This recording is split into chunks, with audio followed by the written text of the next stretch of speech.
Those who initially recognize this oppression develop the pedagogy of their liberation. And this is what he classifies as pedagogy of humankind. Right? Pedagogy of the pedagogy of humankind. The question is, well, not even the question is, we should know what the pedagogy of humankind is, right? Those who initially recognize this oppression, the person on the smaller boat, recognize this oppression, develop the pedagogy of their collective liberation.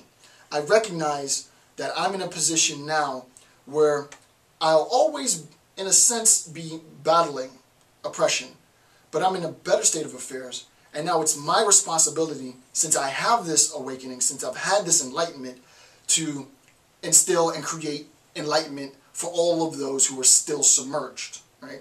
So what does that mean? Really, really good example, and I mean, I live my life by this pedagogy of humankind. My whole series on the philosophy of hip-hop is an attempt to make the concepts of sort of analytic thought, of liberation theory, accessible to members of my community who might not understand what it is that I'm saying right now. Right? If you don't understand what I'm saying right now, I apologize. I'm trying to make it accessible. But in my philosophy of hip-hop series, you can definitely understand what I'm saying, because I'm talking straight. I'm not talking straight now, but I'm talking straight in that video. Right? In those videos, in that series of videos, what I'm doing is I'm reaching my hand out and saying, we can get out of this. Can't you see what keeping it real really means, right? Don't you see how the grind can be misused? It can be used for better or worse. Don't you see how, you know, a false interpretation of being gangster can get you in trouble, right? Get out of that muck. Get out of that idea of complete submersion in oppression and look at that oppression from a different perspective. It's totally different when you're in the water drowning. Your interpretation, right, your perception, your false perception, I erased it, your false perception of reality than someone who's sitting outside of the water looking down, right? There's no denying the fact that there's water there, right? There's no denying the fact that I can die if I don't know how to swim in that water. There's no denying that oppression is a reality. It's different when you're outside of the threat, looking into the threat, than being in the threat, submerged.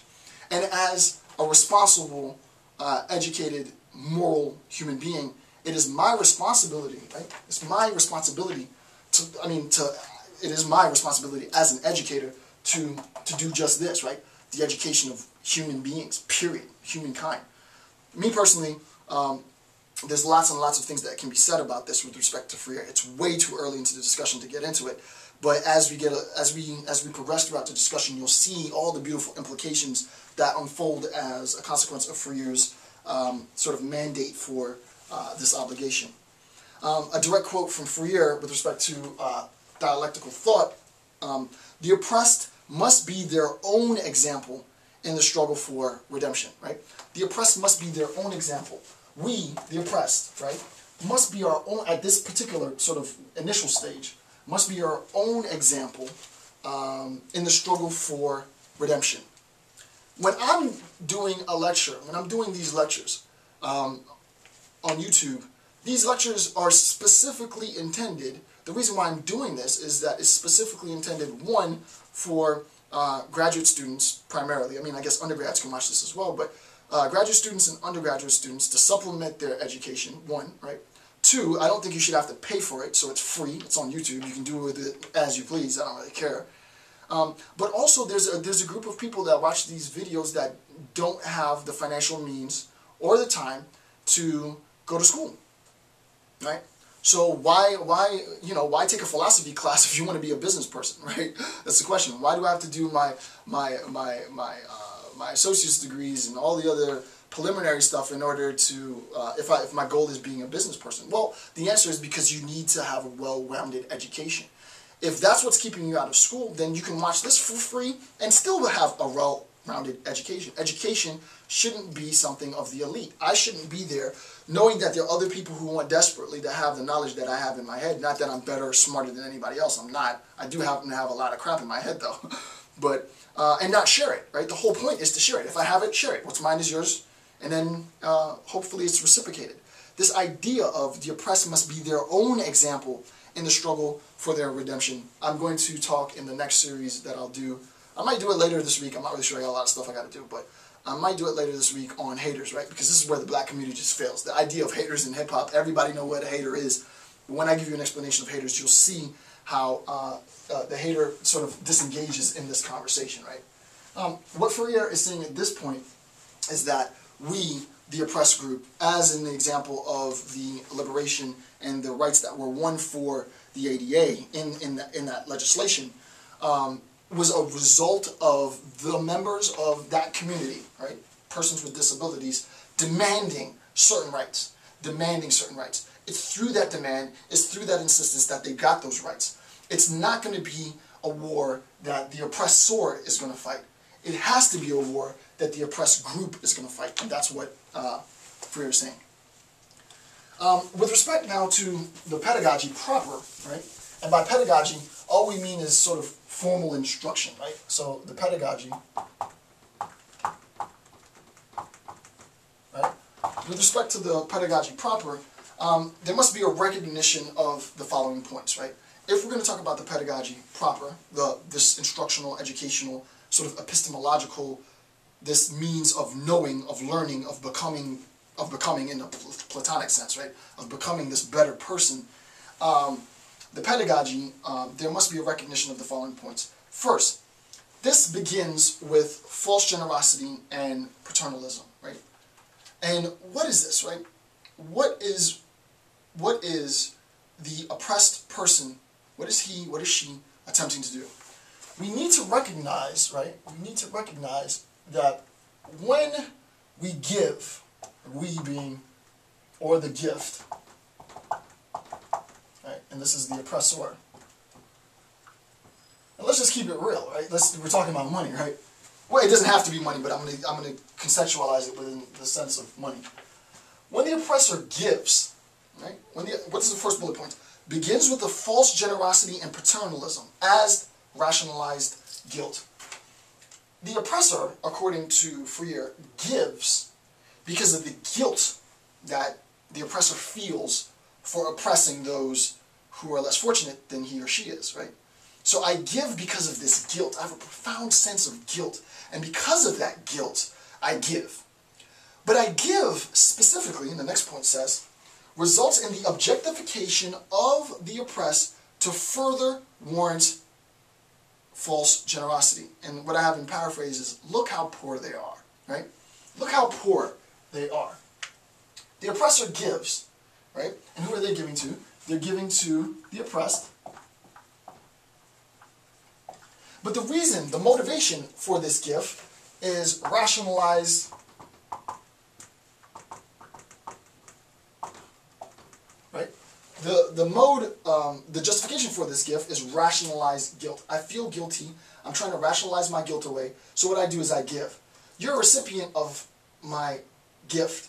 My gift is not to lead, right? My gift is not to lead to liberation. I am not giving you so that you can liberate yourself from oppression. That's not what I'm doing. I'm giving to you, you receive this gift so that I can feel satisfied in giving, right? Hence, false generosity, right? Right? So, in the idea of false generosity, I have a satisfaction in giving, but I also, right, in false generosity, I have the satisfaction in the fact that I gave and I contributed to sort of world betterment. I kept, I'm green, I'm globally conscious, I saved the polar bears, whatever, right? I saved those hungry black people, the starving Africans, whatever. So I feel satisfied that I'm look how good a person that I am. I gave all this money to those poor people. They're just so poor and destitute. And the question is, well, why not? Why not? Okay, we understand that you have money and you want to give, and no one's saying that philanthropy is bad. Philanthropy is the best thing ever. But instead of just giving money for the sake of giving money, how about we meet with members of the indigenous population, let's construct an infrastructure that's sustainable, let's build highways and bridges and roads and schoolhouses, let's build hospitals and Let's hire doctors and nurses, and let's educate the people on how to maintain for themselves with all of this money, because all of this money can do that. And the answer is, well, no, I wouldn't want to do that, right? That's not what I want to do, because I recognize if my money is used for that, then I'm essentially liberating the people. And the truth is that I really honestly don't want to liberate the people. I want to feel satisfied for having give, but also I want to make sure that in giving, they remain oppressed, right? So that eventually what ends up happening is that oppression is, or becomes rather, inescapable.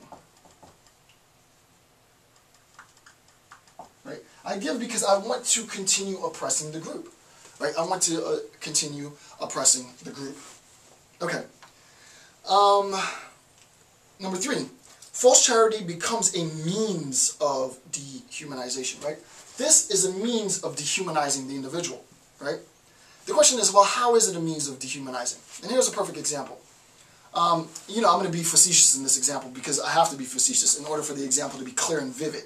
The point is to make it clear and vivid. I'm not anti-elitist. I'm not well, I guess I am anti-elitist. I'm just not anti-wealth. I'm not anti-wealth at all. If you got money, you got money. No big deal. It's how you use the money that you have that becomes problematic. So, just to paint the picture, very, very, very extremely wealthy person is slowly pulling up to the stoplight in a $250,000, maybe $400,000 Bentley or some ridiculously overpriced car, engaged in conversation with a friend.